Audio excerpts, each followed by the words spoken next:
హరే కృష్ణ.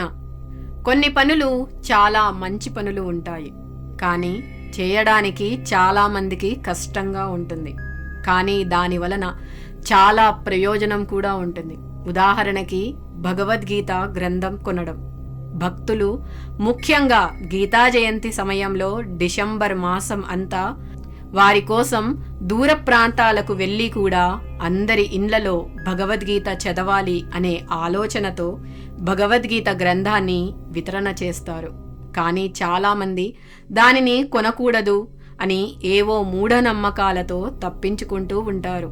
చదివే టైం లేదని, ఆల్రెడీ తమ దగ్గర ఉందని, కొంతమంది విచిత్రంగా చదవకూడదు అని ఏవేవో అనవసర కారణాలు చెప్తూ ఉంటారు. కానీ మొదట్లో కొనడానికైనా చదవడానికైనా ఇబ్బందిగా ఉన్నా కూడా భగవద్గీత గ్రంథం వలన వారి జీవితంలో చెప్పలేనంత మేలు జరుగుతుంది.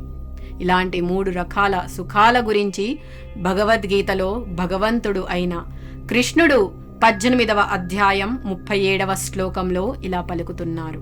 యత్తదగ్రే విషమివ పరిణామే అమృతోపమం తస్సుఖం సాత్వికం ప్రోక్తం ఆత్మబుద్ధి ప్రసాదజం. అంటే ఏది ఆరంభములో విషప్రాయంగా ఉండి చివర అమృత సమానం అవుతుందో, ఏది ఆత్మానుభూతికి మనిషికి మేలుకొలుపునో అటువంటి సుఖము సత్వగుణ ప్రధానమైనదని ఇక్కడ చెప్పబడుతున్నది. మనం మనసును, ఇంద్రియములను నిగ్రహించడానికి వివిధ నియమాలను అనుసరించవలసి వస్తుంది.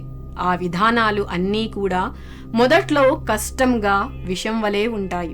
కానీ మనం ఆ నియమాలను పాటించుటలో సఫలం అయితే దివ్యమైన ఆధ్యాత్మిక స్థితిలో నిజమైన అమృతమయమైన రుచిని అనుభవించవచ్చు. అదేవిధంగా తర్వాతి శ్లోకంలో ఇలా పలుకుచున్నారు. విషయేంద్రియ సంయోగాత్ యత్తదగ్రే అమృతోపమం పరిణామే విషమివ తస్సుఖం రాజసం స్మృతం. అంటే ఇంద్రియములు ఇంద్రియార్థములతో కలిసినప్పుడు లభించేవి మరియు ఆదిలో అంటే మొదట్లో అమృతంలాగా ఉండి చివరిలో విషం వలె తోచే సుఖము రజోగుణం ప్రధానమైనదని భావింపబడుతున్నది. ఉదాహరణకి చెడు అలవాట్లు. అవి మొదట్లో మనసుకు చాలా ప్రీతికరంగా ఉంటాయి, కానీ కొంతకాలానికి చివరిలో విషతుల్యం అవుతాయి. దాని వలన కుటుంబాలలో ఎన్నో దుఃఖాలు, విచారాలు కలుగుతాయి. అటువంటి సుఖాలు అన్నీ కూడా రజోగుణముతో ఉన్నవే. ఇంకో మాటలో చెప్పాలంటే ఇంద్రియాలు ఇంద్రియార్థములతో కలిసినప్పుడు కలిగే సుఖము దుఃఖ కారణమే అవుతున్నది. అదేవిధంగా భగవంతుడు తర్వాతి శ్లోకంలో తమోగుణ సుఖం గురించి ఈ విధంగా పలుకుతున్నారు. భగవద్గీత 18వ అధ్యాయం 39వ శ్లోకం.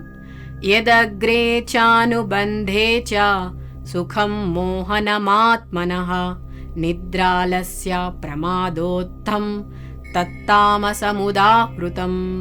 అంటే ఆత్మానుభూతికి విరుద్ధమైనది, మొదటి నుంచే చివరి వరకు మోహకారకమైనది. నిద్ర వలన, సోమరితనం వలన, మోహం వలన పుట్టిన సుఖము తమోగుణ ప్రధానమైనదని ఇక్కడ చెప్పబడుతున్నది. అంటే ఇలాంటి సుఖాలు అన్నీ తమోగుణ సంబంధ సుఖాలు అని అర్థం. ఇక్కడ సోమరితనం మరియు నిద్రలో ఆనందం పొందేవాడు తప్పకుండా అజ్ఞానంలో, తమోగుణంలో ఉన్నవారే. వీరికి ఏ విధంగా ప్రవర్తించాలో తెలియదు. అలా తెలియని వారు కూడా తమోగుణంలో ఉన్నవారే. మొదటి నుంచి చివరి వరకు వీరికి సుఖం అనేది లభించదు. అంటే సత్వగుణము రజోగుణం వలె కాకుండా ఇందులో ఎప్పుడూ దుఃఖమే కలిగి ఉంటుంది.